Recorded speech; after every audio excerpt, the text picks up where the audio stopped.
Why bad news makes you spend money you don't have. Every time the news turns dark, a recession warning, a war headline, an inflation report, something strange happens in your bank account. You either spend money you were saving, or you freeze completely and stop spending on things you actually need. Neither of these is a coincidence. Both are your brain doing exactly what it was built to do, and neither one has anything to do with the actual state of your finances. Here's the part nobody tells you. Your financial decisions during uncertain times are almost never a response to your real numbers. They're a response to how threatened you feel.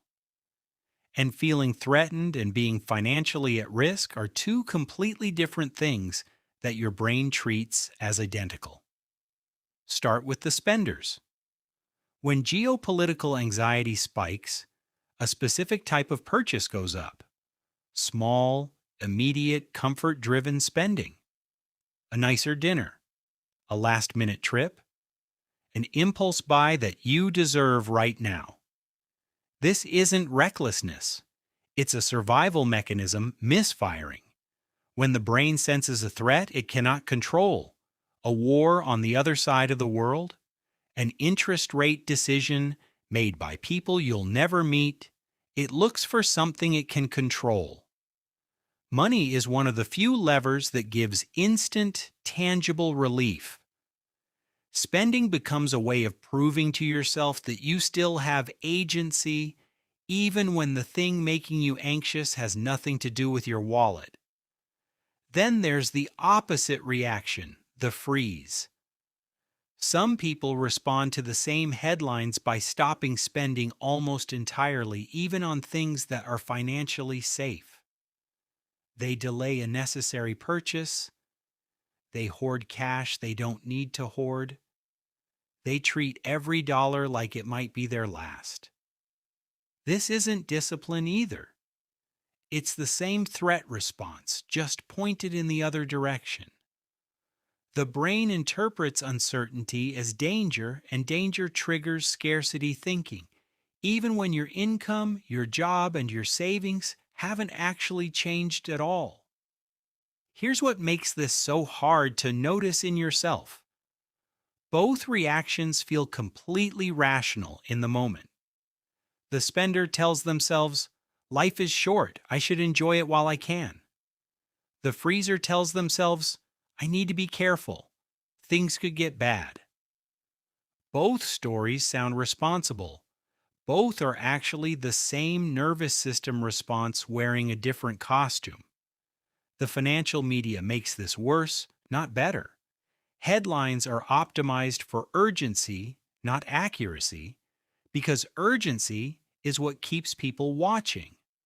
A single interest rate meeting gets covered like a 5-alarm fire. A geopolitical tension that has existed for decades gets framed as breaking news.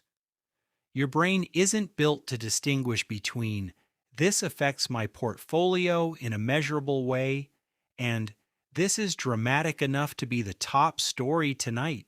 It just registers alarm, and alarm bypasses your rational financial planning entirely. The people who navigate this well aren't the ones who ignore the news. They're the ones who've built a gap between information and action.